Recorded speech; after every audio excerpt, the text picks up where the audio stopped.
したいと読み直している読み直しているだけが読み直しているで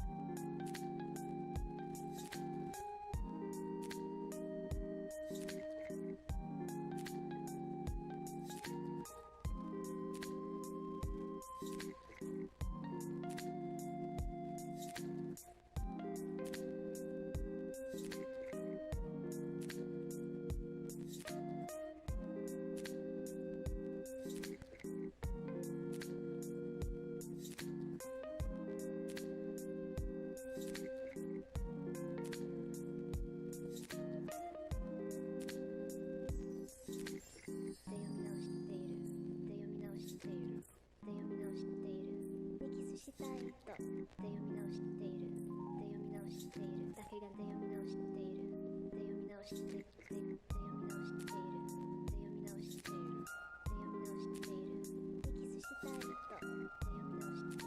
読み直しているだけがで読み直しているで読み直している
Here's my sound. Dude, I suck at doing podcasts. I don't I don't know why I can't figure it out. Started right at 8 though. Still right at 8 o'clock. Still right on time. 'Cause you know we're never late. Except for every time we've been late in the past. Good morning. Thanks for tuning in. Thanks for showing up. I got the goldish lights on this morning, these LED lights, but half of the room just turned green. So I think it's time to get new lights. And since when is it not? Since when is it completely black at 7:30 still? I walked out of the gym this morning and it was still dark. Last week it was not still dark at 7:30. When does daylight savings happen? Is that November?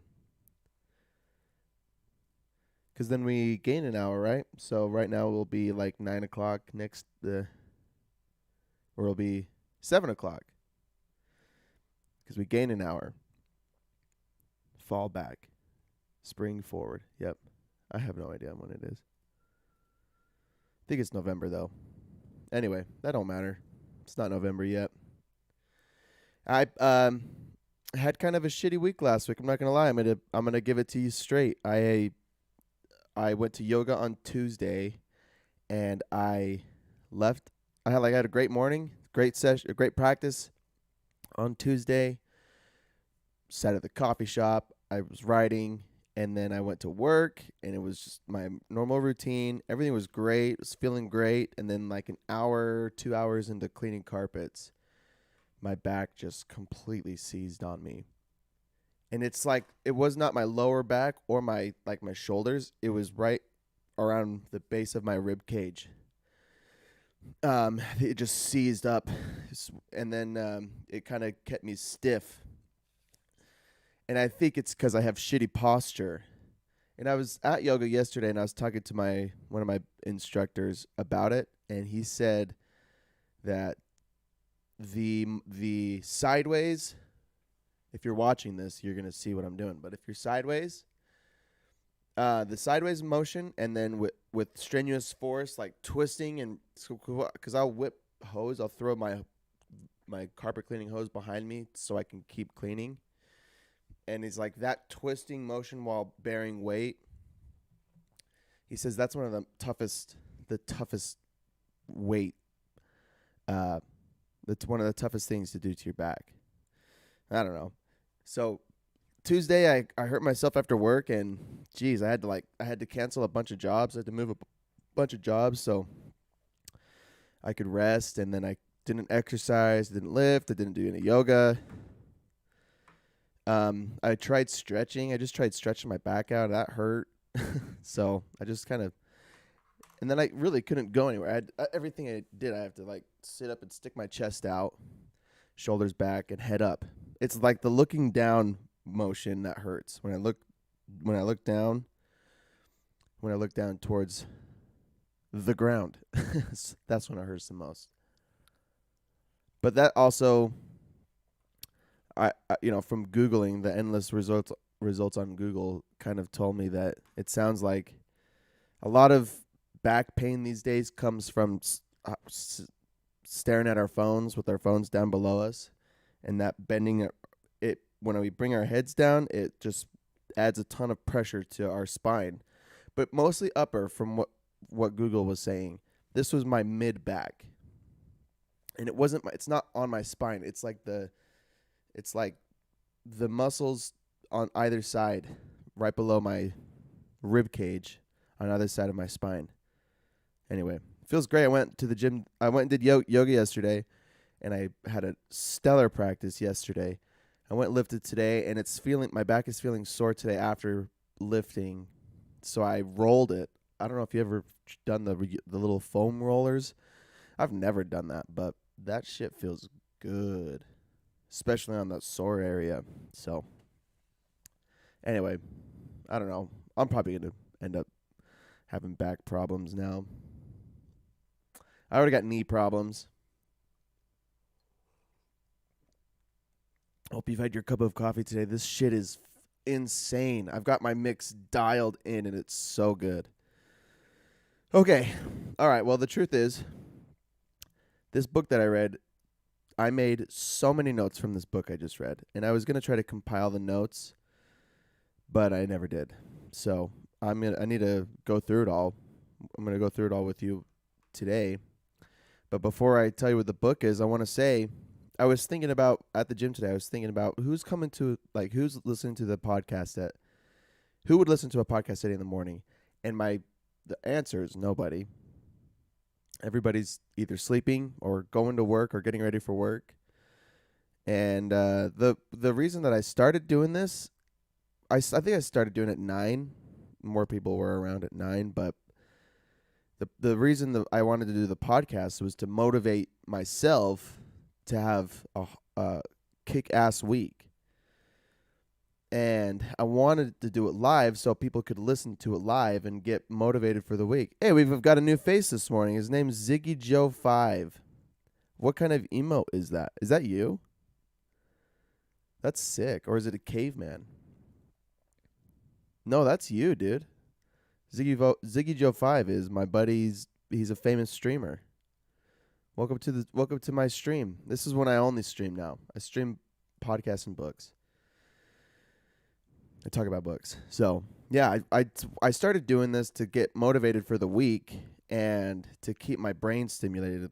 I think my bio is stimulating brains. That's what it is.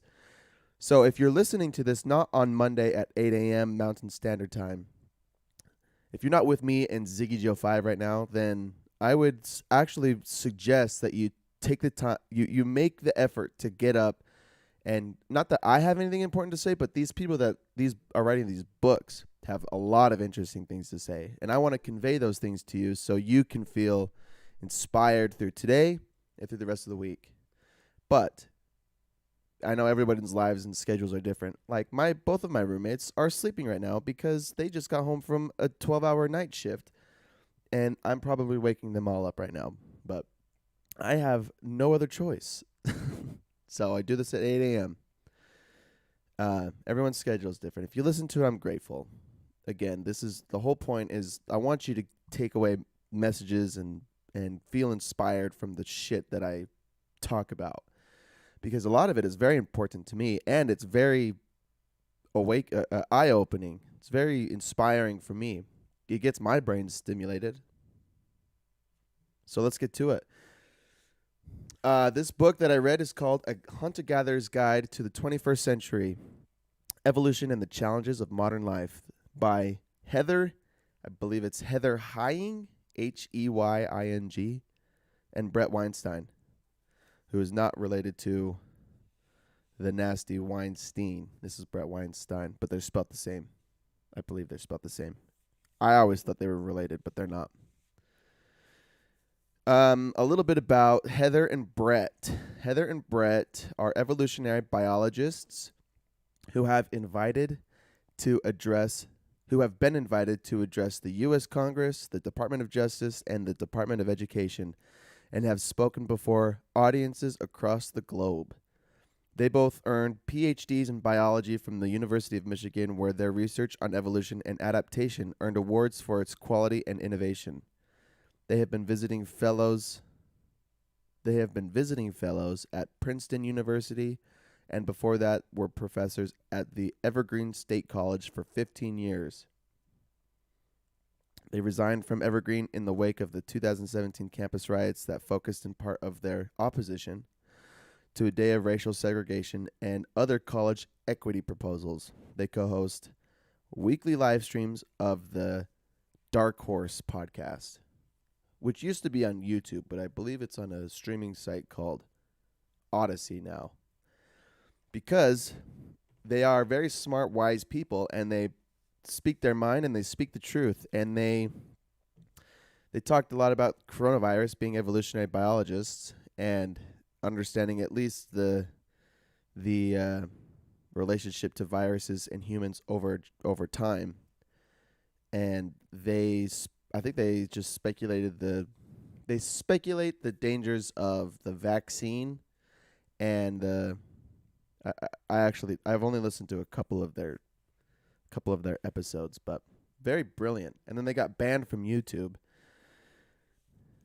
Not like they're spreading propaganda. They are scientists speculating on all of the science. Anyway, I think they're on a platform called Odyssey if you're interested in listening to them. So let's talk about A Hunter-Gatherer's Guide to the 21st Century. This was supposed to be in light of the Sapiens book, to talk more about evolution and humans' relationship with each other and with other animals across time. And now we live in a crazy world that we've never seen before, never lived in before, and get to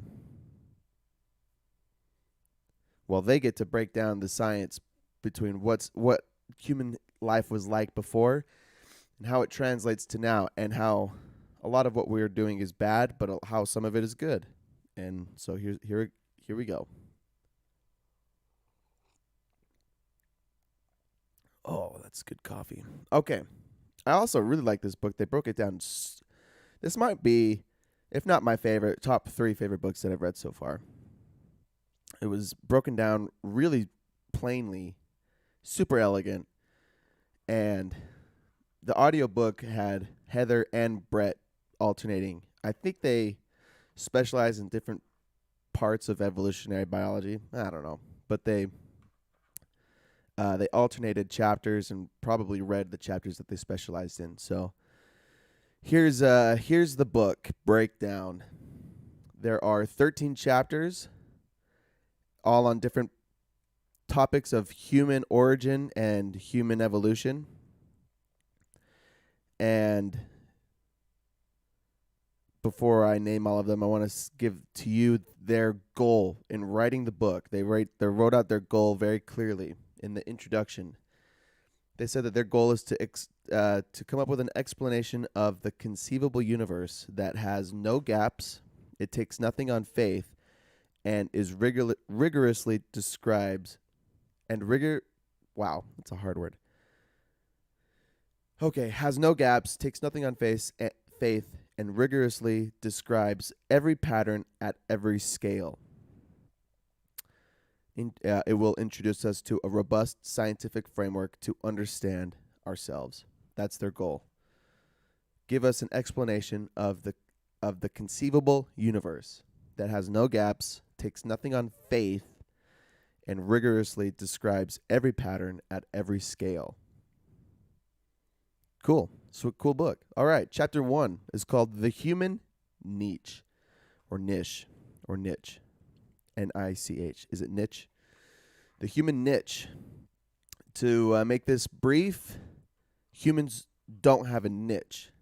We've evolved out of niches and have become master niche switchers. That's the niche of humanity. As a collective, humans operate and are so successful today because individuals have I don't know how to say that word in the right way. Individuals have a niche, but humans as a species do not have a niche. And a lot of animals have other species, entire species have niches. Jesus, what is the word? And humans don't. But what makes us successful as a species is we are niche diversive. That's chapter 1. Let's see other notes. They paint distinct pictures of consciousness and culture throughout the entire book, and they describe consciousness as the ability to create ideas and the capacity to share them with others as consciousness. Culture is applying all individual ideas and creating uniform results or behavior in a community that extend through generations.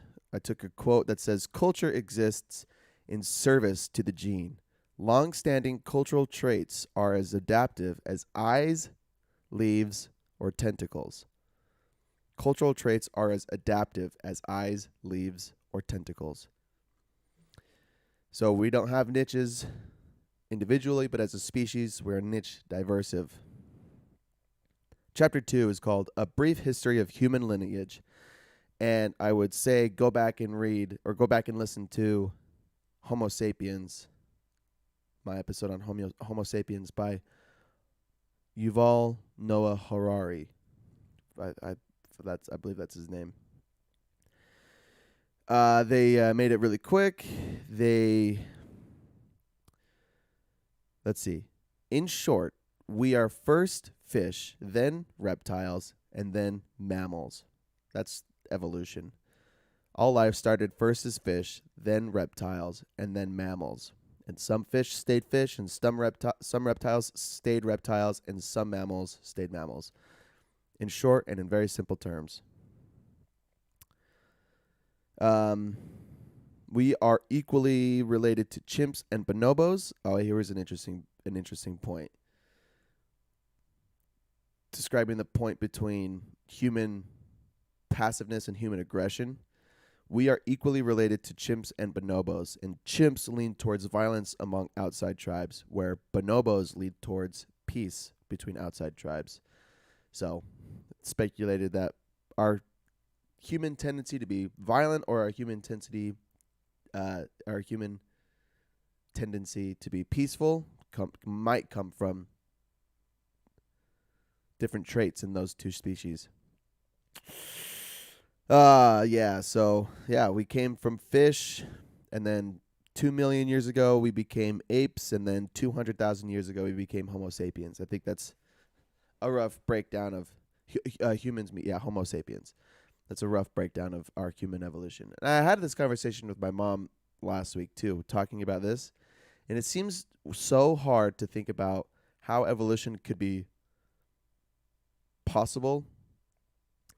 I mean, to think that humans evolved from fish, but when I think about it, I think first of all, 2 million years ago from where the first humans, but not Homo sapiens, came around is okay. Let's go relatively sooner.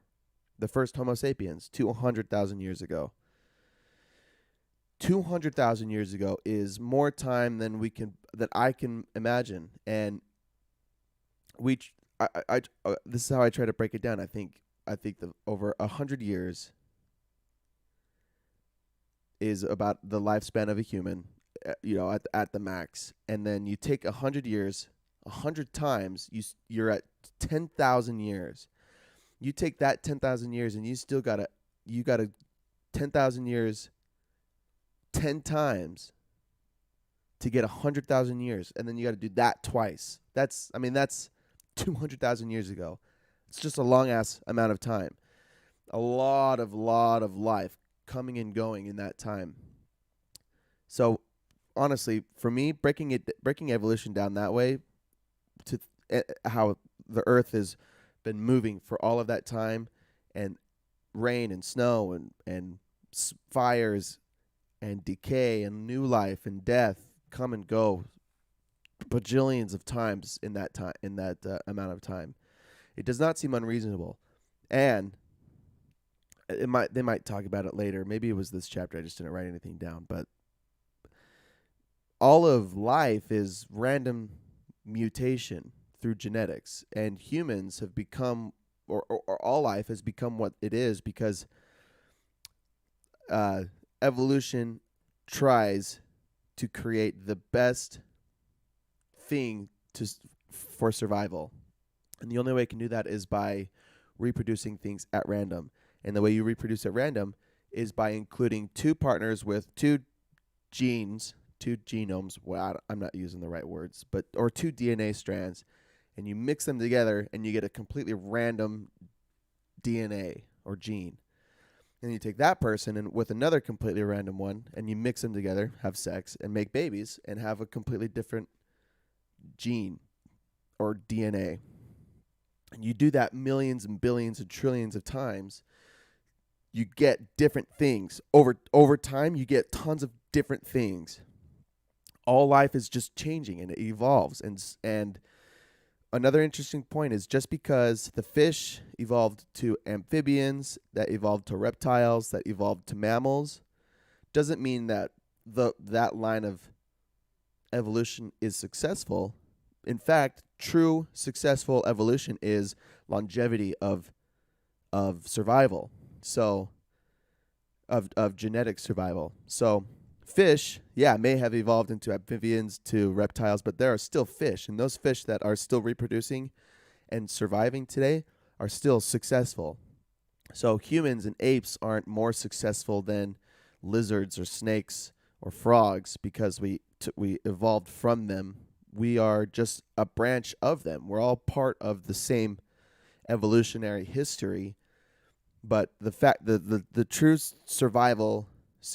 The true success is survival. So, which also makes me think of another thing where the unfortunate truth of today is humans have dramatically changed the world, how the world looks and feels, and the amount of air that's there, and the resources that are available have dramatically changed the landscape, and the atmosphere. All of it is changed because of humans, and the consequences is lots of species of animals have died, which means that who knows how much longer some species would survive without human intervention, having changed the world to what it is today. But the fact is, the changes that humans have made into the world have caused a lot of extinction, which I would speculate has exposed weaknesses in evolution, or exposed weaknesses in these species, because animals have adapted to live in a pretty constant world, pretty consistent. It doesn't change a ton. The world changes, landscapes change, and earthquakes and floods that change the landscapes, but not skyscrapers or mowing down forests. So we've destroyed the world for a lot of species that have been slowly evolving over millions of years and have fucked it up. We fucked it up for everybody. And really, at this point, there's no going back. Okay, and my last point on evolution: doomsday, end of the world. I think that a lot of the world is fucked. And I'm not a scientist, and you know what was, I'm just remembering, like, a couple months ago we talked about the climate change. I wish Braxton were here. He was the one that brought it to my attention. The climate change thing, where we're like the final hour of climate change before we impede and make irreversible damage on the earth. Whatever. Wasn't that in October? So anyway, the earth is fucked because of humans, unless we change everything. And we'll talk about this more at the end too. But my thought process is, Mother Nature will just always corrects itself. A massive event exterminated the dinosaurs. The meteor blew up, and I just learned it was in like Mexico or the Gulf of Mexico areas. It was at the bottom of the Gulf of Mexico. I don't remember where that's at. And then caused massive explosion and smoke and killed the atmosphere, and it killed a lot of life, and it killed all the dinosaurs. And it took, I don't know, years for Mother Nature to correct it, but Mother Nature corrected itself, and it got rid of the smoke, it cleaned the air, and life started flourishing again. And new life came. The life that survived, like lots of rodents, smaller mammals, survived through the plumage, but the larger species, the dinosaurs, all died. That was not anybody's fault either. That was just a fucking chance thing. Okay, so humans are going to destroy the planet, and then humans are going to die along with a lot of other species, but here's what's going to happen. The earth is going to move the fuck on, and it's going to create another beautiful habitat for new life, and new life is going to evolve.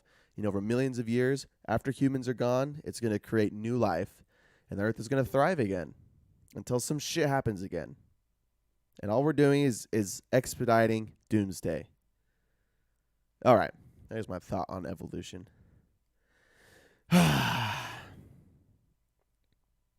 was Chapter 2, A Brief History of Human Lineage. Chapter 3.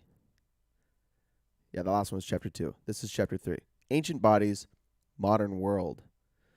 Some notes I took. I said nature versus nurture is a false dichotomy and is generally always both true relating to evolutionary changes. Nature and nurture play a role in evolutionary changes. All things experience trade-offs through evolution. Like how the birds, you either have very fast birds but can't maneuver, or you have birds that can maneuver really well or can't fly very fast. Or same with land animals, very fast but not, I don't want to say agile, but not, you just can't maneuver, can't make sharp turns. Or you have like cheetahs go very fast for a short amount of time, but can't turn on a dime. And rabbits are fast, but not as fast as cheetahs and can turn on a dime. Evolution, bitch. I said biology has enabled defense mechanisms such as smell to detect spoiled food. Okay, here was the spoiled food bit. Culture found a loophole for things that appear spoiled but are consumable and nutritious, like cheese or beer. Yeah, beer is evolutionary designed to be nutritious and not spoil because it's just wheat. It's just water. It's just bread water that ferments and is preserved over the long haul. It's not just for getting fucked up. Beer was a source of nutrition for hunter-gatherers for a long time, or at least for agriculturists. Ziggy Joe says, "Are you the hunter or are you the gatherer?" Oh, I'm the podcaster right now. But I think if back in the day, I think about this sometimes. I think that I'm not like Dwayne the Rock Johnson. He's the hunter. I would probably be like his servant if I was a hunter, or I would be like the best gatherer. I don't think I could be like a top-notch hunter. But I would be a badass gatherer. That's just the truth. I'd set lots of traps for bunnies and squirrels and shit. You're weird, Aubrey. But I'm happy you're here this morning. Okay, where was I? Beer and cheese? Yeah, so cheese is the same. I Googled how you make cheese. It's boiled milk, scoop out the curdles, and then mesh it up, or form it, let it dry. It becomes cheese. And cheese lasts a hell of a lot longer than milk. Milk will spoil after a few days. Cheese can last, I don't know, weeks, months, and it will mold from the surface, and you could just cut the mold off, and the good cheese is still, the fresh cheese underneath is still good to eat. You're the hunter of my heart. Who the hell is Hunter? And why does he have your heart and not me? Son of a bitch. Okay, so that's how we've positively manipulated our genetic, our evolutionary noses. Our noses are designed to detect spoiled food like rotten milk or spoiled bread, beer, and we've taken advantage of that through our intelligence. However, our noses will also deceive us because they're designed to smell harmful things, and things that we have in the world today, like acetone and gasoline. Gasoline and acetone smell pleasant, but are dangerous and deadly. And then other things like natural gas and carbon monoxide are also deadly and have no smell. So this is chapter 3, Ancient Bodies, Modern World. Our bodies were evolved to survive in the natural world, and we have so many unnatural things in the world that are killing us. That's chapter 3. Chapter 4, Medicine.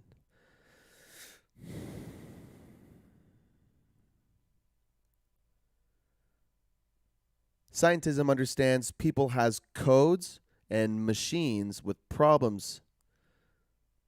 Oh, yeah. Okay. I know what this is. Scientism. They introduce scientism as a major form of belief where humans are machines, well-oiled machines with straightforward answers to their ailments.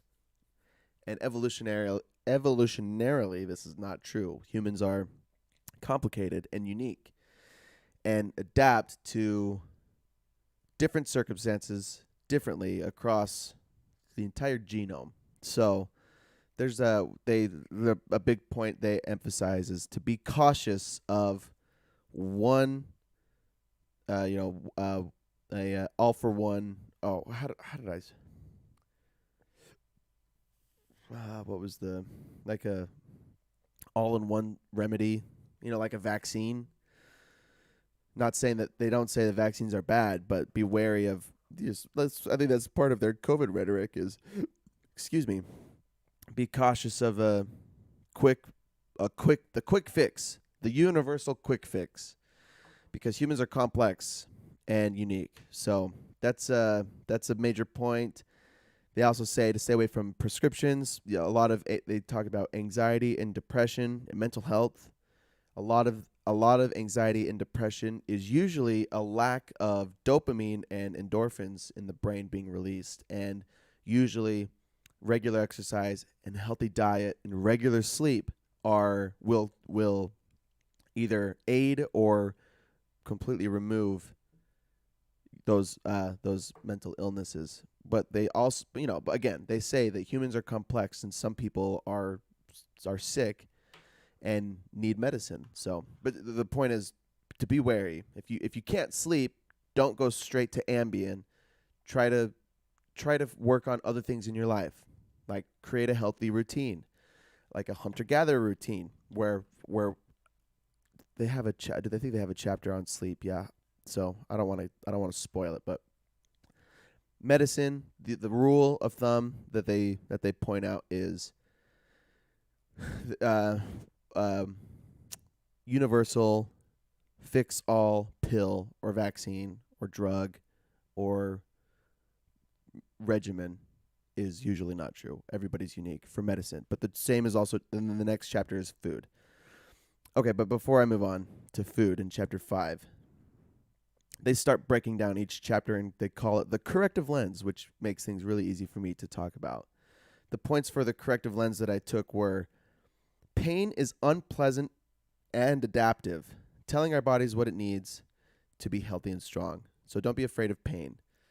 They tell stories about breaking bones or spraining shit, and instead of going straight to painkillers and straight to the doctor and straight to casts and shit, it's usually a really good thing to gauge your pain level, your pain tolerance, and to let things heal on their own. Brett Weinstein, one of the authors of the book, broke his wrist and doing something, and instead of going to the doctor to get it fixed, he just lived with it and what was remarkable is he says the wrist healed quicker and it healed stronger than it would have otherwise. And then they did the same thing with their son. Their son broke his arm, and he got it splinted. They were like on some vacation. They couldn't get to a hospital to get it casted, but so the doctor splinted it. Told them to go to a doctor when they got home. They got home and they said, "Can we just keep his arm in the splint?" And the doctor said, "Sure, but if it gets worse, then come back." And they watched the son. His arm healed quicker and stronger than it would have in a cast. They say when you wrap it in a cast, it's surely not going to be damaged. It's not, it's not going to. There's no risk of damaging it even further. There's more risk with a splint. But he was cautious and careful, and it healed quicker, and it healed stronger, and he was back to full range of motion and shit with his arm. Then he would have been in the cast. That's the point. That's from the corrective lens.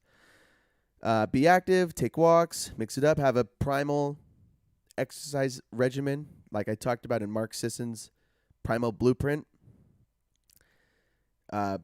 Primal exercise regimen, primal diet. They're huge advocates for this for a lot of reasons. Spend time in nature. Be barefoot as often as possible, which is why I love my fucking barefoot shoes. And I'm waiting for Vivo Barefoot to give me my what would you call it? Not a sponsorship. Yeah, sponsorship, I guess. I'm thinking of another word though. I love the barefoot shoes. Resist pharmaceuticals as often as possible. Look out for mismatched diseases like adult onset diabetes. Just take care of your bodies. Spend time in nature. A natural regimen. All right, chapter 5, food. Again, there's 13 chapters. Bear with me. We're 38 minutes in. We're about halfway, probably. Misguided assumptions diets reveal.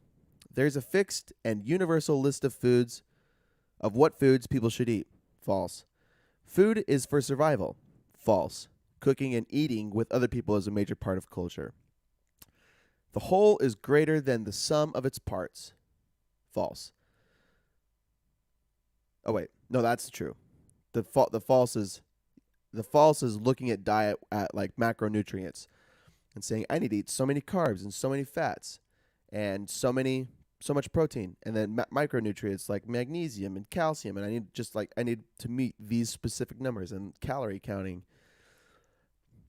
More important than calorie counting and macronutrient counting is having a mindful diet. Is eating. The whole of the food is greater than the sum of its parts. Animal-based foods are better than just the macro and micronutrients. Yeah, holistic diet versus a reductionist diet. Yeah, I should have wrote this down earlier, but reductionism goes hand in hand with scientism, where oh, my back is starting to seize up on me. Ow. Oh, ow. I'm going to move this a little. We're good. We're moving. Scientism and reductionism go hand in hand, where you can take an ailment and work your way backwards, and there's a universal cure-all for that disease. Or there's a universal diet that everyone should eat, but it's not true. People have evolutionarily changed to adapt to different kinds of foods. So usually they say, stay true to your culture. If you are part of if you have a strong lineage of habits and tradition, you should stick as close to that as you can, because your body's adapted to lots of those foods. One food isn't suitable for everybody. Everyone's different. Humans are complex, and everyone's unique. I made a lot of correctional lens points on this. Shop the edges of the supermarket for the best foods. It's usually a good rule of thumb. 0 to minimal processed foods. Avoid GMOs. Avoid everything in plastic. Respect your cravings as long as they point to real foods and don't pose risks.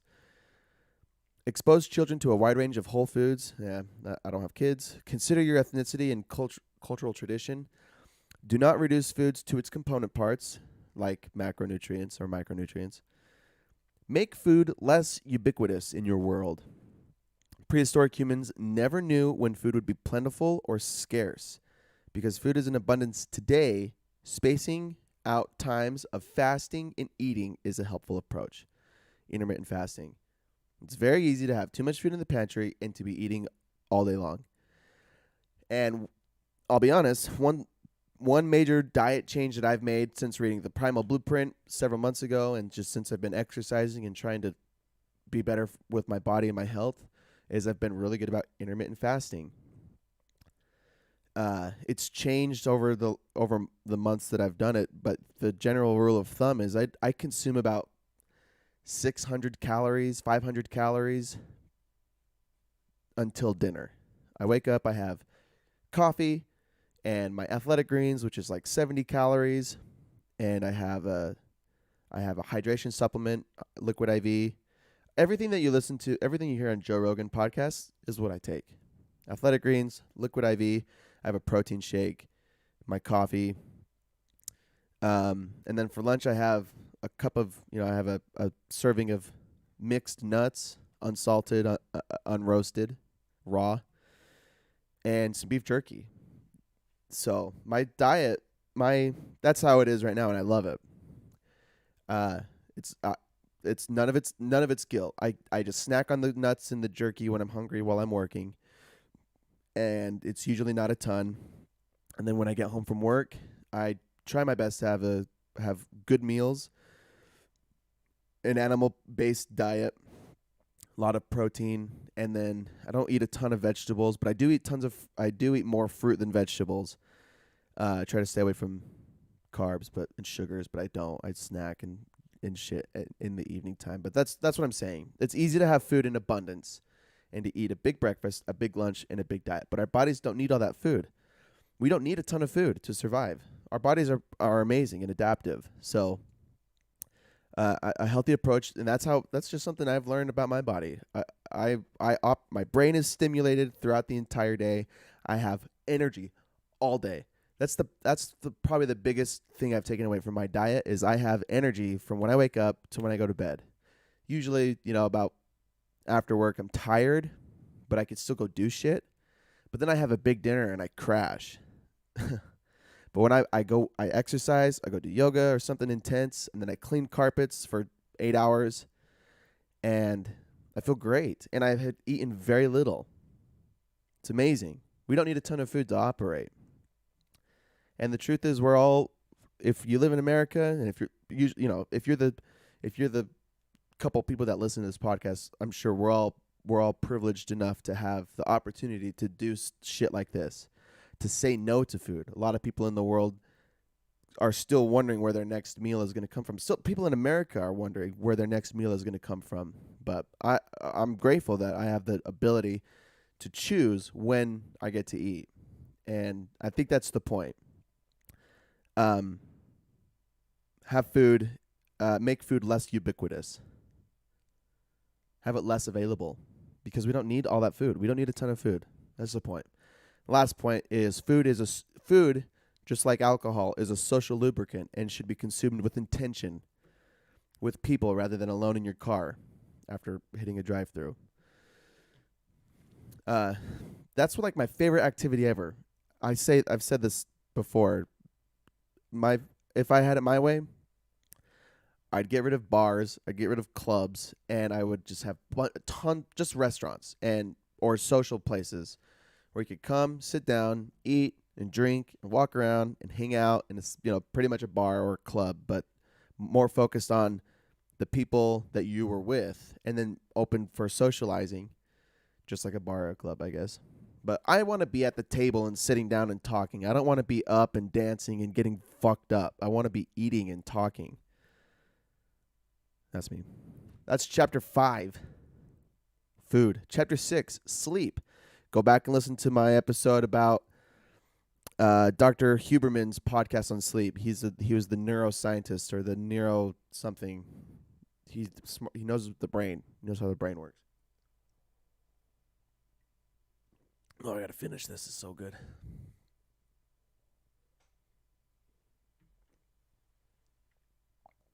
Yeah. Okay. So go back and listen to that. It was more in depth. I'll be brief about sleep. Humans have evolved to have a specific sleep pattern, 24 hours circadian rhythm, where we wake up with the sun. Our brain is supposed to be awake for 14, 16, 18 hours of the day, and then gets 8 to 10 hours of sleep. And what's so fascinating, I was thinking about it today, driving home from the gym when it was pitch black at 7:30, thinking, if you had no clock, you would just be sleeping until the sun came up. And you wouldn't really know that you're losing 5 minutes a day or 7 minutes a day, however much time passes as the seasons change. The time changes is. You would just be sleeping, and the days would get shorter, and instead of having 20 hours instead of having 18 hours of sunlight, you have 12. So you sleep longer. Humans hibernated in the wintertime. They got extra sleep. They conserved energy. Usually it was a time where food was scarce, and they slept more. And they almost all times went to sleep with the sun and rose with the sun. That's just how it is. And they talk about habits with other mammals, like other kinds of monkeys, that as the sun is setting, they have habits of getting together in the trees and socializing in the way that monkeys socialize before they go to sleep. And just like, it's a common thing for humans to socialize around campfires. When you're camping, you sit around the campfire before you go to sleep. That's like they talk about, it's almost a primal behavior to socialize around a fire before you go to bed. And if you haven't listened to the other podcasts, if you're not going to, I'll make the difference between campfire light, red light, and blue light, which comes from the sun. And the worst thing that humans are doing for themselves, for their sleep health, is having an abundance of blue light after the sun has gone down. And blue light comes from all of our lights in our house, from the computer screen, from your cell phones, from the TVs, from your overhead lights, bunch of extra blue light that fucks with your circadian rhythm in your head. I mixed brain and head.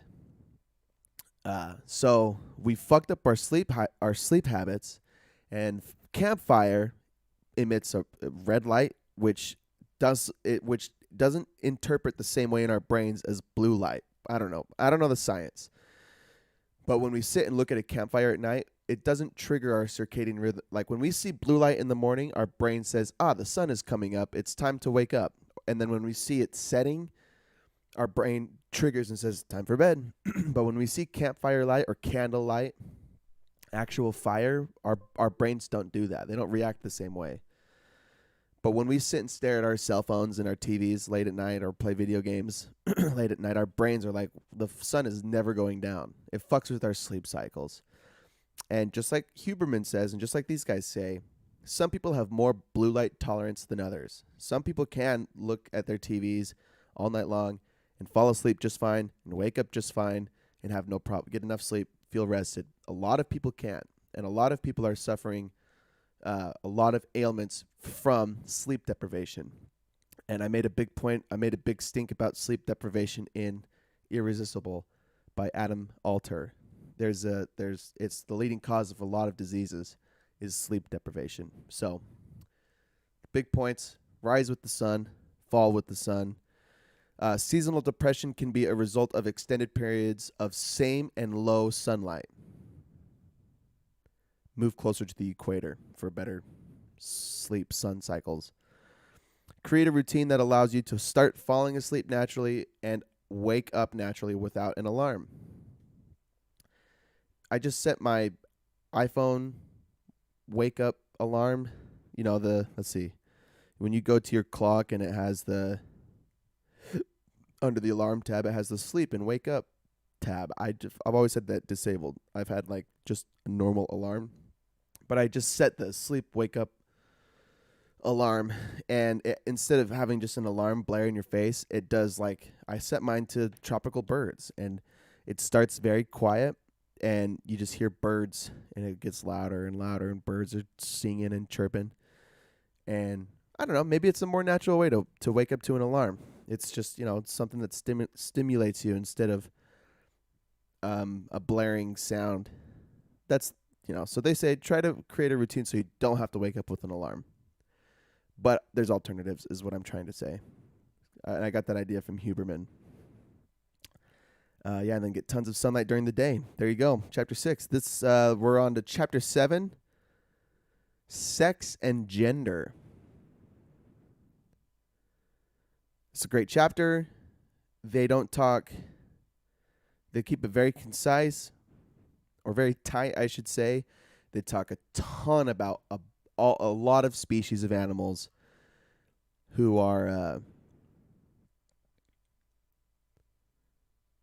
they like sex and gender roles. So they talk a bunch about other species and the variability between species, and then they focus on humans and just give it to us straight.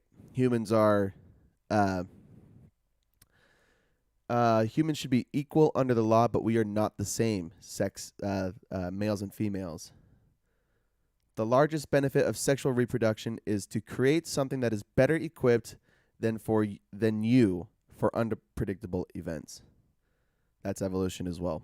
That's evolution. Sex changes have never happened naturally in humans, but sex roles or gender roles are highly liable or open to change. Sex and gender roles change all the time and change dramatically, but sex has never naturally changed in humans. I took a quote that says, "It is foolish to believe sex equals gender, or gender has no relation to sex, or that gender or sex are not wholly evolutionary. Adaptive elements of our software, gender, are no more independent of our hardware, sex, than the diameter of a circle is independent of that circle's circumference. Our sex and our gender are related intensely, tightly." I took another quote that says, "Many people will prefer partners who are their equal but not their identical." Cool. She talks about porn and says, "Porn can produce sexual autism. It reduces sex to a commodity. Communication and feedback will not be priorities." And porn is a recent phenomenon as well. There was no porn back in the day, unless, there were naked ladies drawn on cave walls and shit, or stone tablets. So, yeah, porn is a recent phenomenon, and humans are wired to be attracted to sex and sexual things, and so we're fucking ourselves up that way too. Let's see. So those are the notes I took for sex education. She makes a note about homosexuality and transgender individuals and say that they are those events are real. Those people, there are transgender people, there are homosexual people, obviously, and they are few and far between. And the issue is the availability of like the availability of getting a sex change or getting a or coming out and being whatever. No one's ever been able to remove their genitals or get new genitals, but people have there have always been people that have been transgender. It's a natural thing, but no, there's never been a natural sex change, I guess is what I'm trying to say. Those if you were curious about transgenderism and evolutionary biology. Then they talk about 3 sexual reproductive strategies which are important for the next couple chapters. The 3 sexual reproductive strategies are monogamy. I didn't write down the actual words.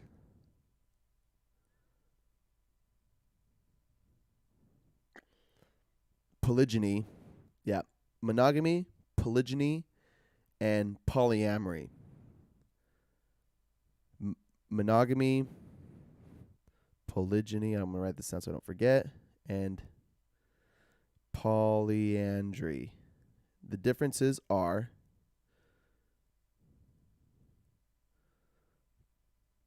polygyny. Yeah. So monogamy is male, female, one partner committed relationship. Polygyny is male with multiple partners, and polyandry is a female with multiple partners. And the way this plays out is, for the sexual reproduction strategy, is male and female unite and commit to each other and have kids and raise the kids together.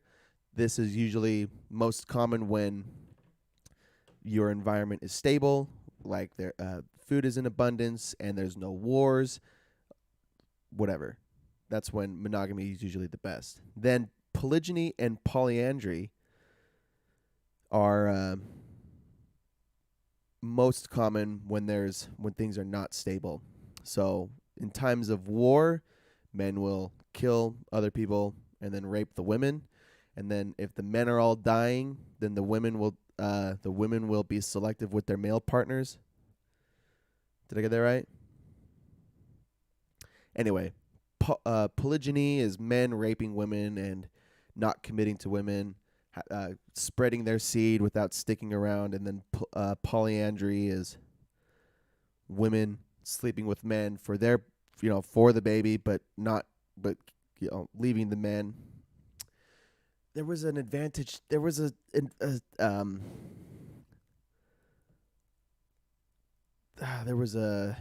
can't remember the benefits of that. They gave pros and cons to each, but the bottom line is children do the best when in monogamous relationships every time. But there are advantages to polyandry and polygyny over time, but they don't result in the healthiest or strongest children. It's just as a form of it's a strategy for survival, for human survival, and all have been implemented over time. So, monogamy is the best though. And now we live in a world now where we have tons of food, protection, internet, houses, clothes in abundance, and we have every reason to do our best to keep to raise kids in the best environment possible. So that's sexual reproductive strategies.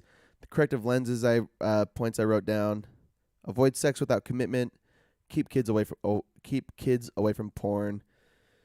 Do not interfere with your child's development by trying to block, pause, or radically alter their development. Intersex and transgender. Oh, here I wrote a note.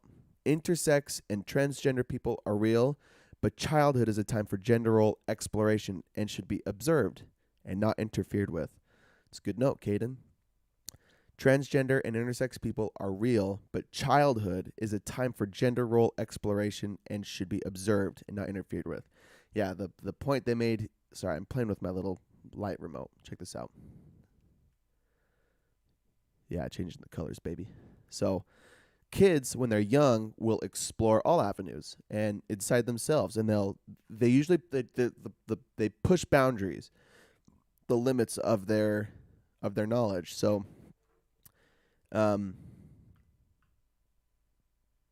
they act kids act masculine, kids act feminine, and they just are trying to find their place in the world, what's comfortable with them, who they are. They're identifying themselves, and should all be taken seriously. But the point is that for children should not be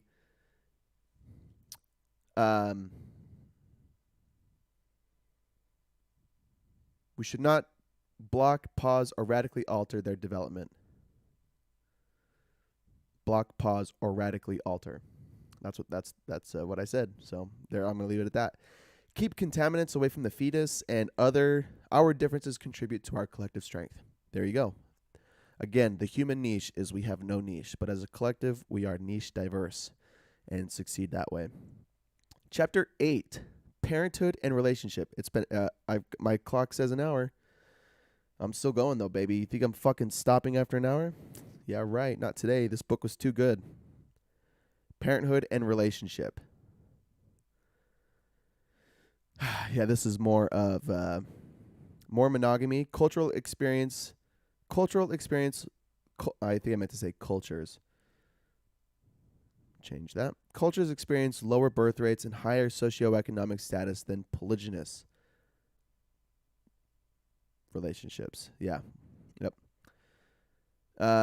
Promiscuity increases with the whoops. Oh, this is a good point. Promiscuity or promiscuity. Promiscuous girl. Promiscuity increases with the invention of birth control, which undercuts women's bargaining power for long-term commitment and lowers women's bar for sexual partners, makes sex more frequent and less rewarding. I'll read it again. It's a great point.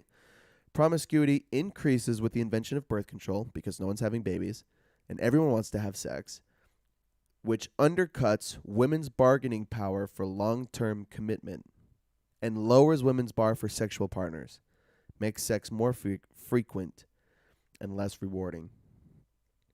Before there was birth control, women had to safeguard their virginity because, sex without birth control a lot of times just means having a kid. So women are genetically designed to fall in love with their male partner so that they have someone to take care of their kids. And men are not programmed the same way. Men are not programmed the same way for reasons, like I said, when sexual reproduction strategies change, men will seek multiple partners. But women are designed to fall in love with their the father, because the child has a better chance of surviving. It has a better chance for their future. Sex, babies, and commitment are evolutionary intertwined for women, which is why they fall in love with their sexual partners. Bam. Theoretically, sleeping with someone you just met decreases your chance of falling in love, as it serves reproductive strategy 2 and 3, promiscuity. Monogamy prevails in prosperous times, and polygyny prevails during times of famine, war, and oppression. Committed relationships are so valuable to the rearing of healthy children, yet if women don't consider casual sex as normal, they are often ignored in today's world. If they do, they trigger fear of commitment. Okay, yeah, there you go. So in today's world, casual sex is so normalized that if you safeguard your sexual intercourse, then you're often rejected by men. Whereas if you're casual with your sex, this is the downside of birth control and the unfortunate thing for women, because most women are the ones with birth control. I think I just said that. I don't know if that's true. Anyway. I mean, I guess it's the same though, because men could show if you don't have birth control, men could show up with condoms, and it's whatever. Um, yeah, if they don't consider sex as casual as normal, they are often ignored. If they do consider sex as casual, they trigger fear of commitment.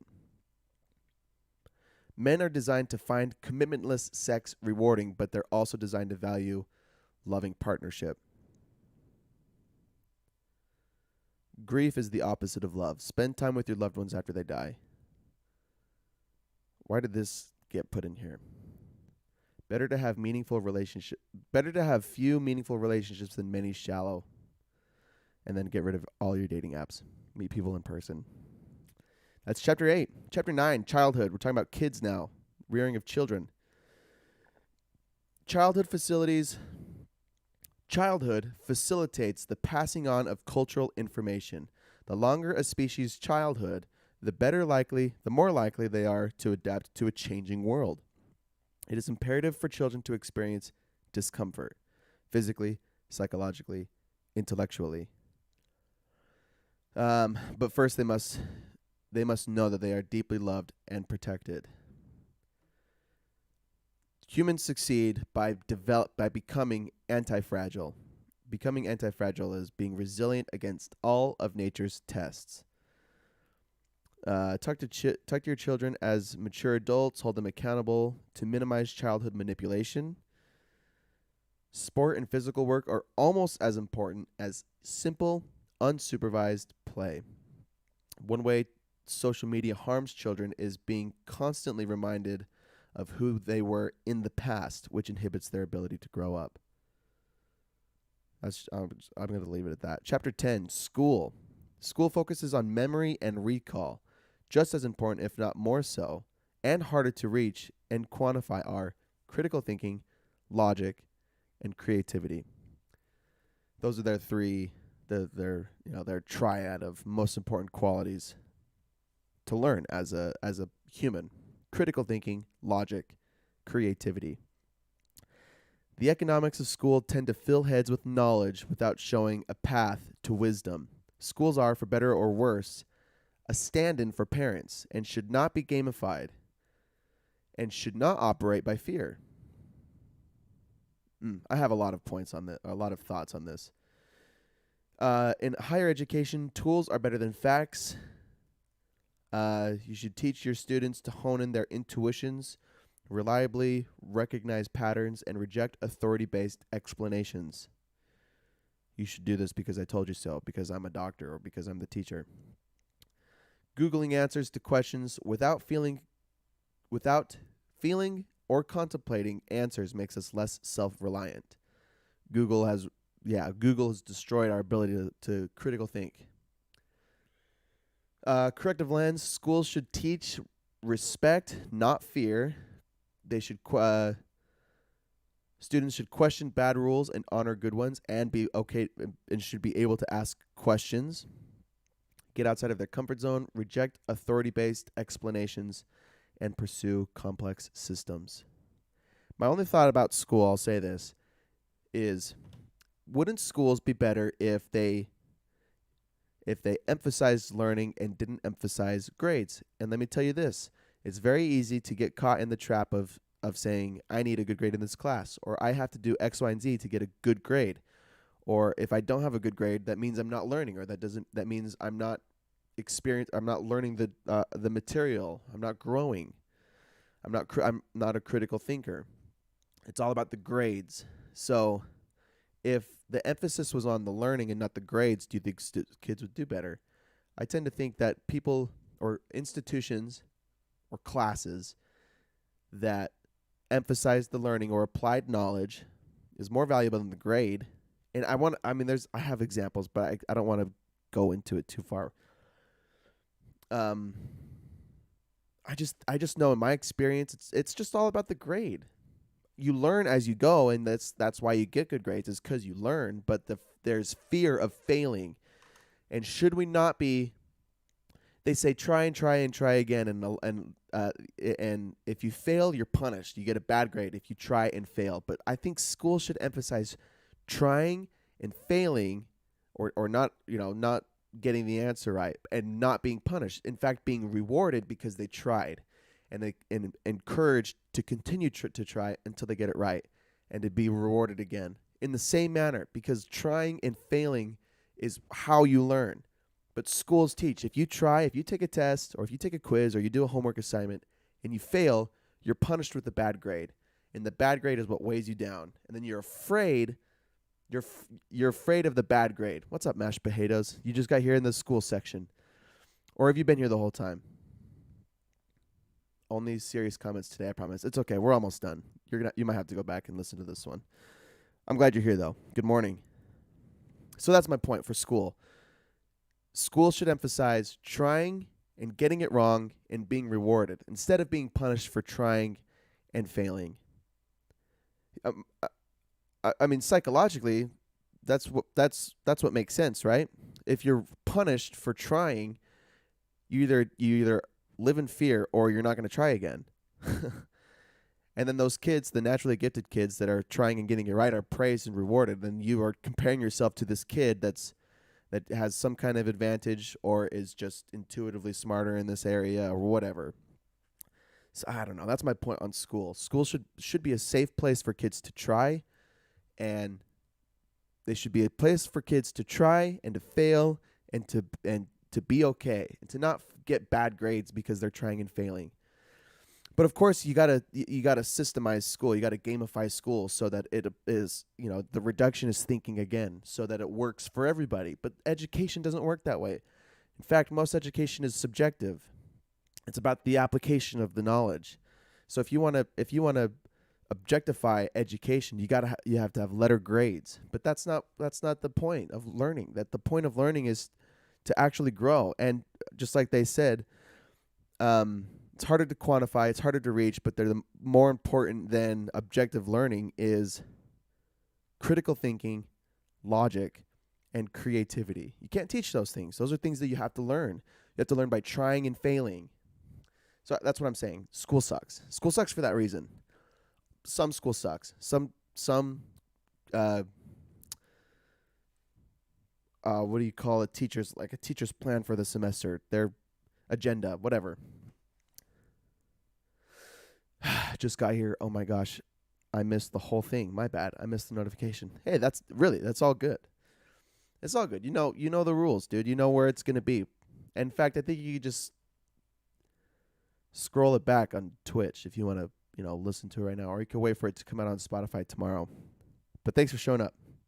Zach was here. I think he's still here. I think he's, turned it on and set it down. That's school. Okay, 3 more chapters. Chapter 11, Becoming Adults. God, I just got so many notes because it's so good.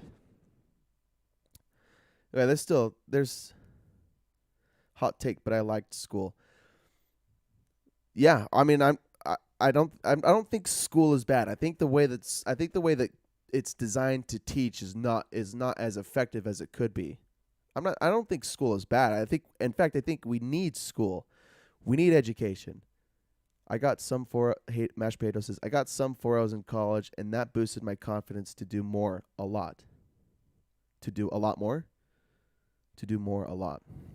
But that's what I'm saying. You took your skills, you applied your knowledge, you got good grades, and you were rewarded for it. But there's kids, and I talked to a kid this morning at the gym who just in a different headspace and going through different things in life that didn't allow him to finish high school.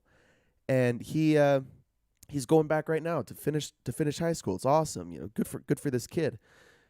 But I'm sure he faced a lot of criticism and judgmental whatever, and for not finishing high school, and it could have been his fault for just being a flake. But that's the point. He the way that he's supposed to learn. Okay, another thing that I didn't say anything about in the school section is schools are designed to be, okay, sit down, listen to the instructor, take notes, go home and study. That's an objective way to learn. And a lot of kids with ADD, ADHD, with these attention disorders, are considered poor students because they can't focus on class. and then they're punished, and then they're given pharmaceuticals like the medicine section that we talked about earlier. And their perspective is just because they don't learn the way that the school system is designed doesn't make them bad students. It just means that they learn material differently, and they learn it in spurts or whatever. It's different. So, to take away objective learning is, I think is what they're saying. Learn how to be creative thinker, how to use logic, how to use reason. What was their other point?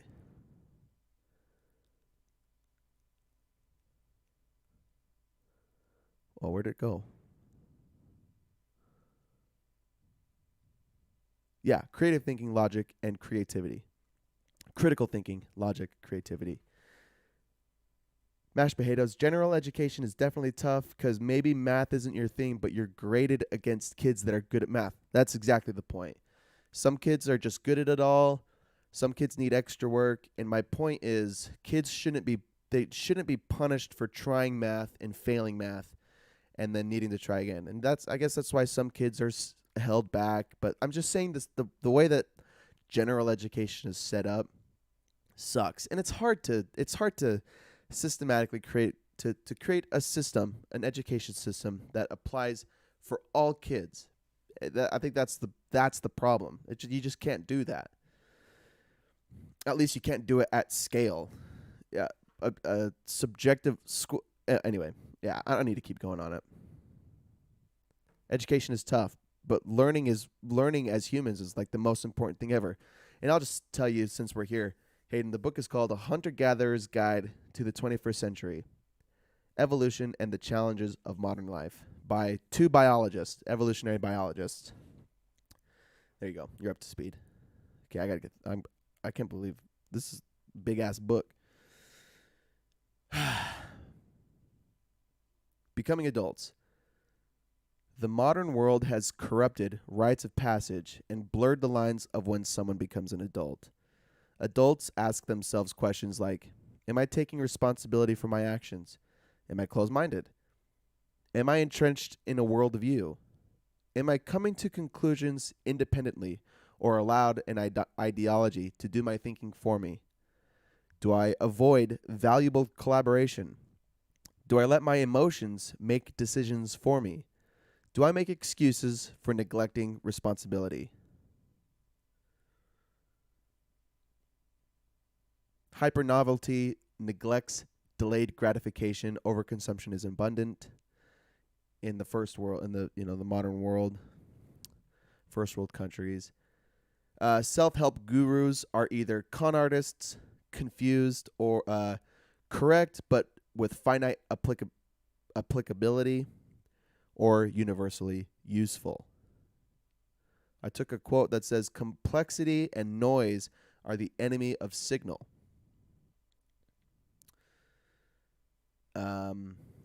Yeah. Exercise some scientific Buddhism and remove noise and experiment with these advices to see what works best for you and what doesn't.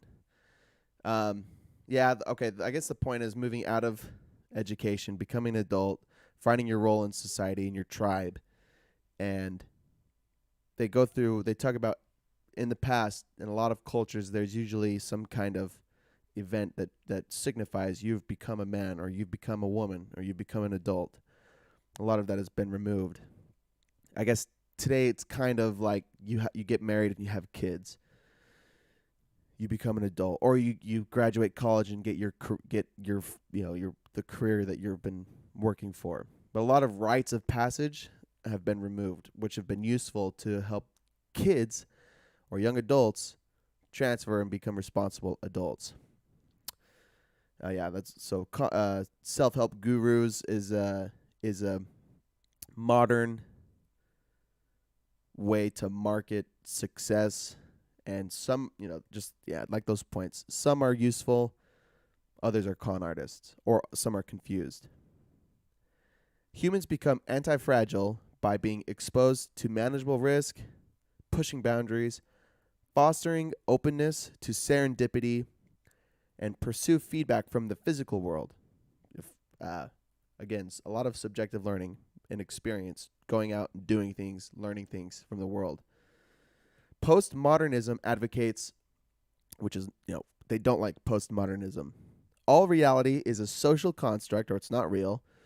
Emotional pain is equal or almost equal to physical pain, and life can be made perfectly safe.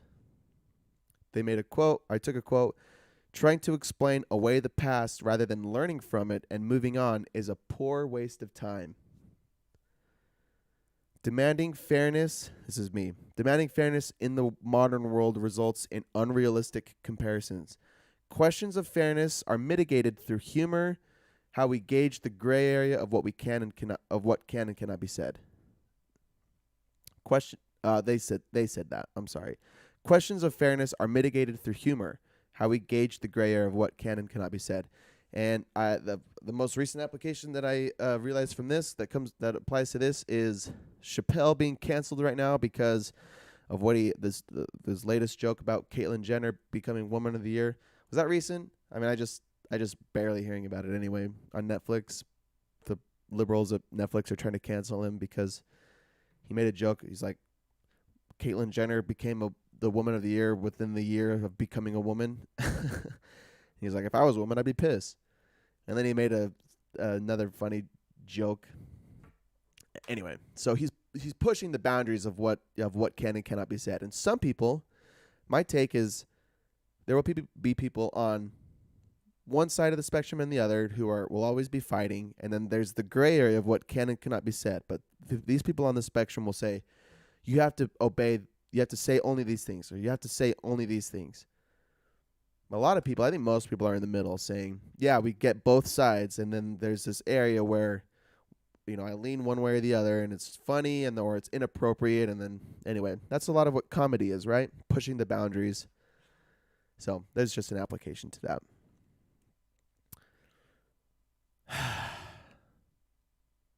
They talk about addiction as an adult.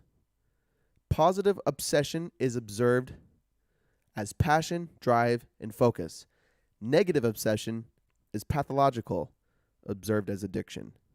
What is healthy is ever harder to decipher with the influence of market forces, hypernovelty, and since the post-industrial revolution. Excuse me. Healthy. Yeah, what is healthy is hard to decipher with the influence of market forces.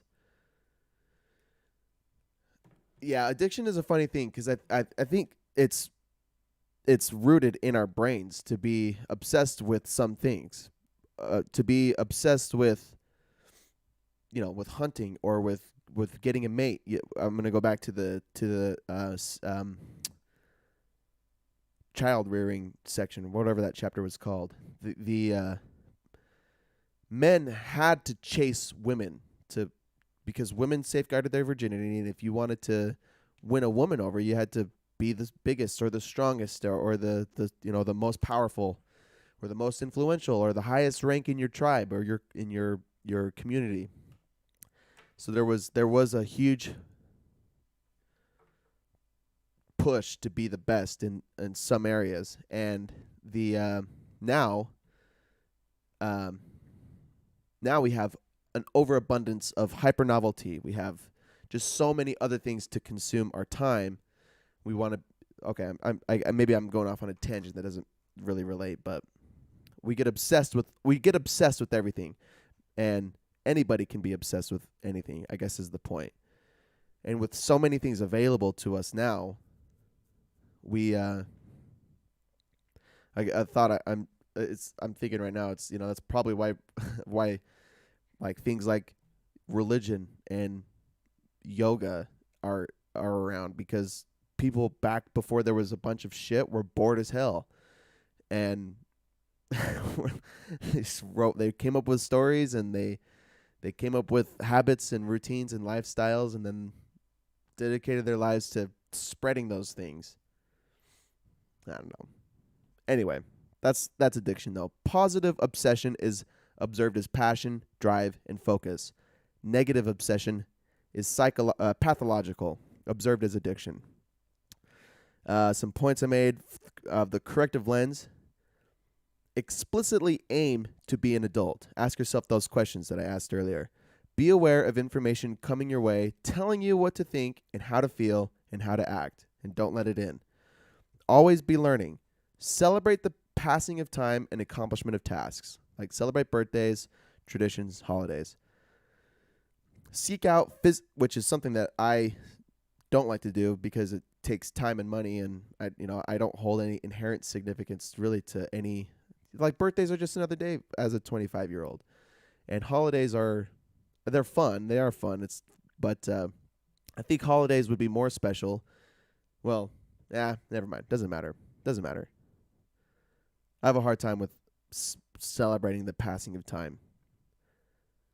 Seek out physical reality and not just social experience. Go do things. That's a huge point of the book.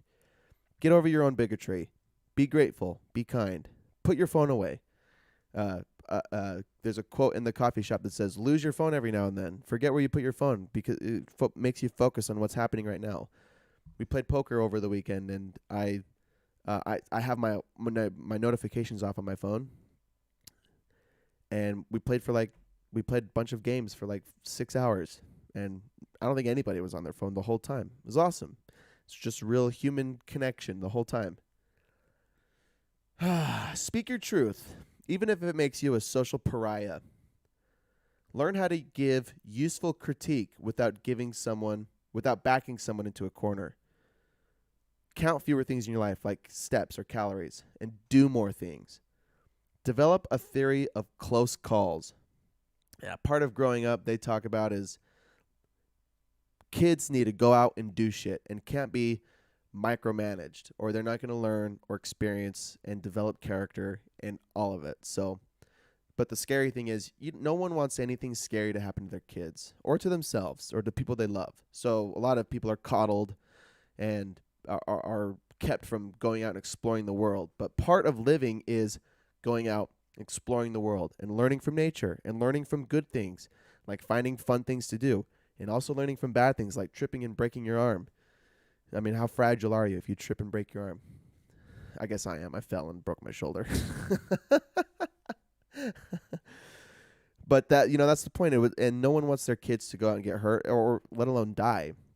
So they're coddled. But develop a theory of close calls. Do not be afraid of close calls. Learn from them. I guess keep your mashed potatoes. I coddle the hell out of my kid. Yeah, dude. I don't. I mean, I'm not a parent. I'm sure I would be the same way. Especially, I think we live in a world of information overload. And something growing up was, I always think like how the likelihood of kids getting kidnapped and shit. I think kids have always been getting kidnapped. Women have always been getting raped, and men have always been assholes. So that's just, that's not to say that we're not to make excuses for those things, but just because there's wolves and bears out there doesn't mean you shouldn't go camping. Just because there's kidnappers out there doesn't mean you shouldn't let your kids play. I guess let your kids grow up with unsupervised play, but also know the boundaries. What is too much? What is too far? I think that's kind of the point. He got mashed potatoes. He got decked by some kids playing tag the other week, and I got super pissed. He got decked. Oh, and I feel like I hear these authors. They're like, when they say when their kids go through something hard or when they get hurt, they ask their kids, "What did you learn from this experience?" I mean, what are you supposed to do? Are you supposed to just look at your kid who's crying because he got punched by some kids and say, "Well, what did you learn from this? What did you learn from this whole experience?" I don't know. How many people are doing that? Maybe we should all be doing that. That's hilarious. I'm sorry he got picked. He got decked on. He got decked by some kids. All right. Chapter 12, Culture and Consciousness. We talked about that a little earlier. Again, culture is received wisdom passed through generations. Consciousness is emergent cognition and rapid Consciousness is emergent cognition and rapid innovation that can be shared. Culture, that's not applicable. So when individuals have, he's 2, he didn't learn anything. That's true. Maybe when he's 6, you can start asking him questions like that. But I guess as a 2-year-old, if he's playing tag, maybe he did something that he just got punched by some a-holes. But I think, in his brain, he's learning that, kids are going to punch me sometimes. So I got to be on my guard or I got to punch him back. I think psychologically he's learning something. I'm not a teacher. I'm just telling you my thoughts. I'm also not a father, so I have no idea. Religion is an efficient encapsulation of past wisdom.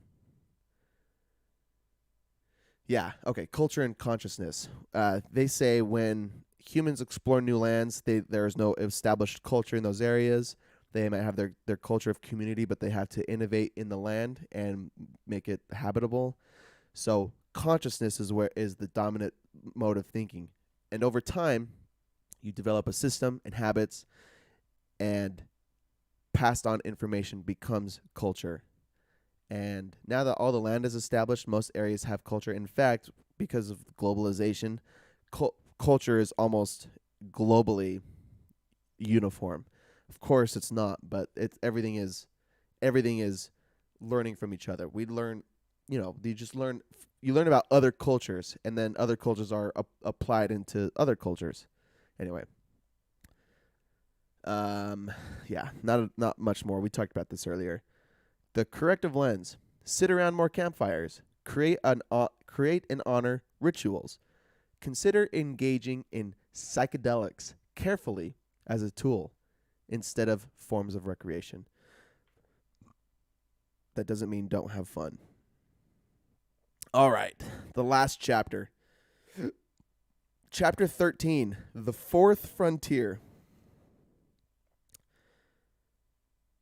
Humans are obsessed with growth. We believe growth is the norm, that it should last forever. This is a problem. We behave destructively to feed our growth addiction, disregarding sustainable solutions to problems in the name of growth. This is a massive problem. This goes hand in hand with the destruction of humankind that I was talking about earlier. Frontiers humans have always engaged in are geographic, technological, and transfer resource. Geographic meaning moving from land to land, inhabiting new land, unpossessed, land not previously inhabited. Now we know all about all of the earth, all of the lands. We don't live in all the land, but we know about all the land. So there's not a lot of geographic frontiers for humans to find. Technological advancements happen sporadically over time. And transfer resource they call criminal because net resources are natural to only certain regions of the world, and moving them from place to place is basically a form of theft. They talk more about hyper novelty and market forces is a huge drive for all of these, for become successful or become famous, but they usually come at a cost. They come at a cost of our natural world. Dissatisfaction has been a core component to innovation for humanity over time. Now we are on the brink of innovating humans to extinction. Scary.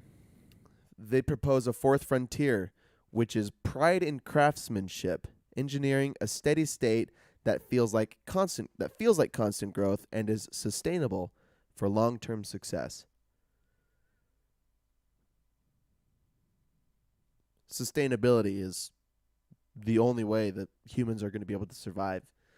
We have to cut back on growth. We have to stop growth and create a sustainable world that feels like growth, but is not destroying the world that we live in. How to consciously build a system resistant to senescence, which means deterioration of age, with age. Senescence. S-E-N-E-S-C-E-N-S. Whoops. S-E-N-E-S-C-E-N-C-E. Deterioration with age. Senescence. Okay, here's the system. Not optimized for a single value, like justice is the example that I wrote.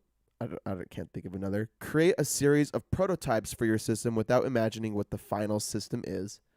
Recognize that the fourth frontier, pride and craftsmanship, is a steady state which liberates, is anti-fragile, resistant to capture, incapable of evolving into something that betrays its core values. Here's a quote. Liberal solutions making and conservative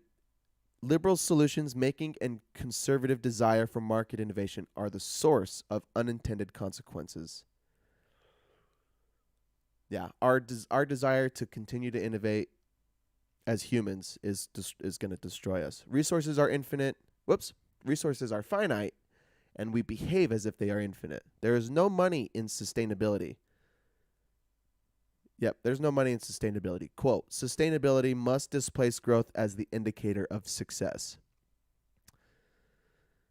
Sustainability must displace growth as the indicator of success. If we wish to survive and not blow the planet up or make it uninhabitable for humans, we have to move from constant growth and transfer of resources and global warming, climate change, whatever, all of the environmental changes we're making, and move from that as an indicator of success. Moving from growth as to sustainability as our indicator of success. Because in truth, humans, hey, look, we're going all the way, this is a circle, back to the very beginning. Evolutionary or genetic success in a species is determined on the survival of the species. And if humans create a world that is uninhabitable for humans, we have genetically and evolutionarily failed and will cease to exist. And that'll be the end of humans. And then humans have lost the war of time, the battle of time. Or we did not withstand the test of time because we started creating shit at a rate and a pace that we couldn't maintain. And if we don't put the brakes on and change our mentality from constant growth and destruction of the planet to sustainability for long-term health and success, we're going to die. And the human race will be a failure.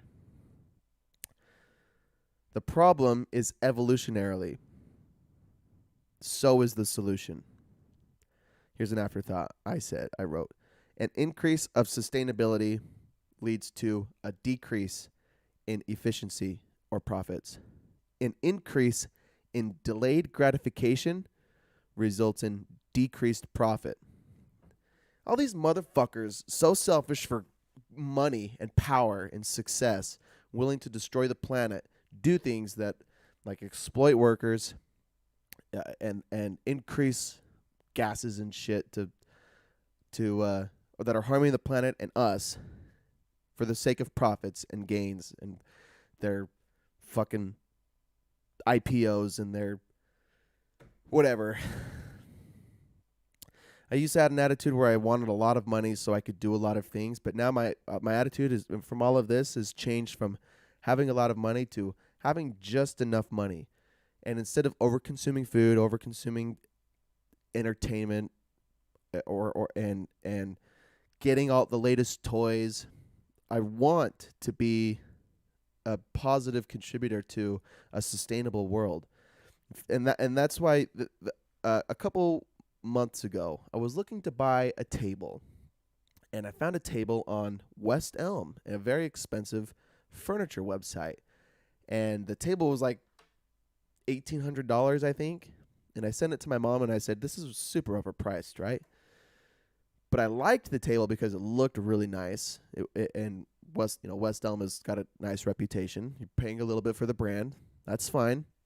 And part of the description for the table was it was sustainable, and it was made with sustainable parts and resources. It was fair trade, so all the people that went into making it were paid fairly and treated fairly and had safe working conditions. It was very sustainable. But the table was $1,800, a coffee table, and very expensive. I sent it to my mom, and I said, "What do you think of this table?" Because she's got great taste. And she says, "I could find the same thing for the 10th of the price on on Wayfair, and the difference is you pay a tenth of the price. The table was like $200. It looked the exact same dimensions, except they ship it in a box and you have to build it, and you don't have the fair trade agreement. You don't have the sustainability agreement. So the point is, the fourth frontier is pride in craftsmanship, paying more for high quality furniture that is sustainable, or not just furniture, but anything. Paying for things that are sustainable and fair trade. It's cost efficient to outsource to companies overseas. Let lower income countries build your products and then ship them to the United States, and you pay a tenth of the price. And then you ship it to them in a box so they build it themselves. Whatever. But a sustainable planet does more than this. A sustainable planet does not transfer resources on vast scale, does not outsource to exploit employees or workers in third world countries, and fair trade gives everyone fair compensation for their work. And you know what? Ashamedly, I bought the Wayfair table for because of the price. Just this one time. I've bought other things. I've bought other furniture upstairs that are high quality, sustainable, fair trade. And the difference between the Wayfair table and the West Elm and the fair trade sustainable the furniture is nothing. Everything you can't tell the difference. It looks great, feels great. That's why capitalism in this hyper novelty world is working. It's because people are willing to save money on products without knowing about the consequences of this hyper novelty. Yeah, I'm not saying this I'm not a greater than thou kind of person. I consume in all of the same shit you do, and I sit on my you think about how much slave labor went into every fucking iPhone ever made, and all of the, like, this table's from Wayfair. It's just it's IKEA's the same way. It's what I'm saying is a sustainable world is better than that, and that's the only option. It sounds like it's the only option. Instead of exploiting people, this has a lot to do with the Do Nothing book from Celeste Headley too. A sustainable planet means delayed gratification, fair trade, and reducing your desires. That's all fucking Buddhism is, and yoga is learning to live through suffering. Before there was all of this shit anyway, life just sucked, and people got sick and died from the flu all the time. So they suffered intentionally, so they learned not to suffer through everything else, and they had strong minds. Now we have weak minds. We have weak minds with hyper novelty. As a society, as a culture, I think we're weak. We're a weak population overall. There are strong people among us, but as a collective, we've become weak because we overconsume, and we have no delayed gratification. And you have to convince the population to stop consuming in all of the shit to get to that kind of world, to get where we think where I'm saying with sustainability, with fair trade, with delayed gratification. You got to convince everybody not to buy from Amazon, not to do same day shipping, and not to buy from Wayfair. And you have to convince them to spend 10 times the price on a product in the name of sustainability, in the name of keeping our planet alive for longer. You have to convince them to not want more. You have to convince them to be okay with less. How the hell do you convince someone to be okay with wanting less when everything comes at, now they have Afterpay. This Afterpay on all of all your shopping websites. You go buy, I was buying jeans from a place in Kentucky, and they're expensive jeans because they're fair trade and sustainable. I love these jeans. And all websites have this Afterpay thing now. So instead of paying for things because it's expensive up front to pay for these, you can buy, you could pay, make payments, do this. Yeah, just like, like like a house or a car. You make payments on shit. So people are just over consuming and shit. I'm an over consumer too. I feel like I'm coming from a pedestal. I'm really not. I'm just explaining how the world needs what needs to happen. And all we can do is take care of ourselves. That's why that's why we stay educated and we stay honest so we can come up with solutions together. That's my rant. That's this awesome book, A Hunter-Gatherer's Guide to the 21st Century. Humans were designed for hundreds of thousands of years to live in a certain habitat. And because we're dissatisfied, we've innovated. And because we've innovated, we've created an unsustainable planet. And the only way to survive is to go back on our innovation. We have to innovate a new way. Yeah, I'm not saying the answer is just buy more expensive things maybe it's just stop making so much shit. But then are we socialists? No. I don't know. Are we? I don't know. I don't have the answers. But that, this is the kind of shit that excites me. This is well, it's terrifying too. If you believe in this rhetoric, it's terrifying. In a doomsday and our impending doom that we've created for ourselves.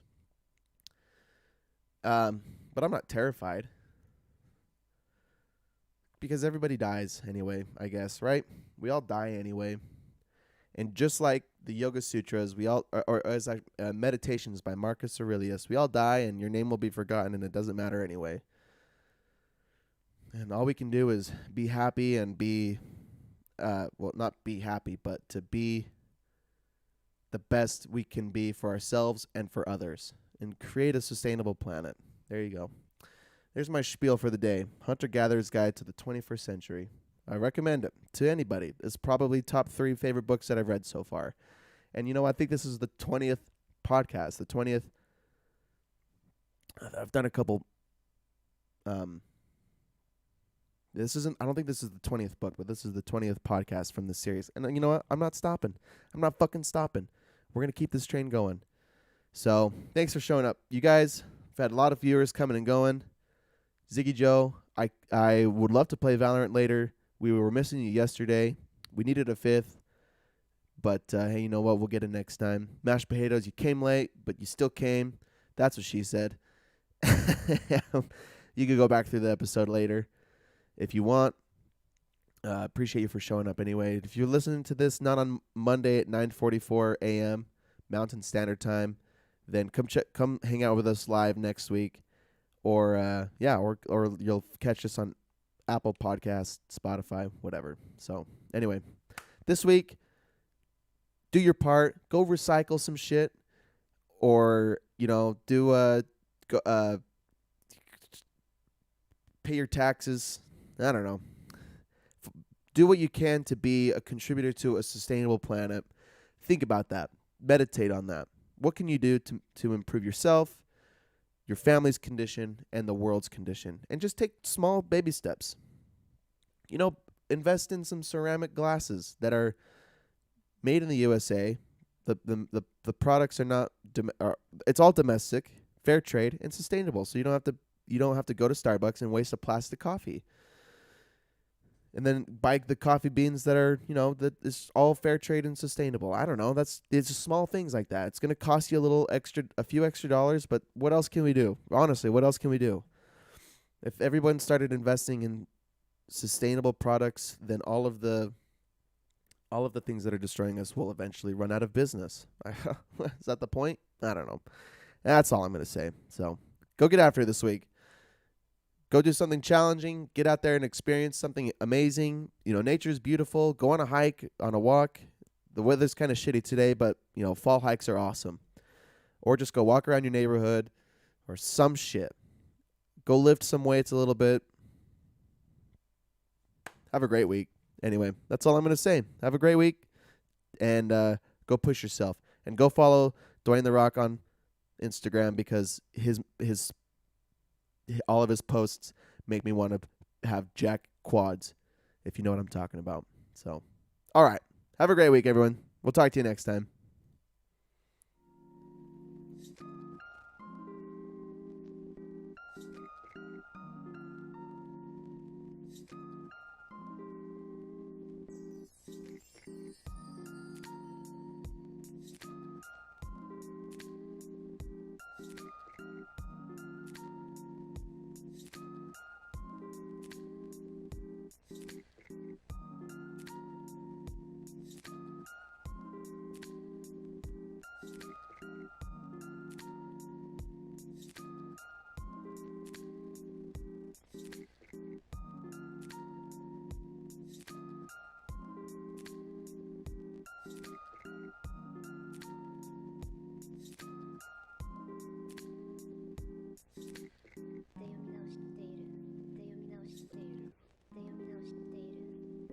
したいとで読み直しているで読み直しているだけがで読み直しているで読み直している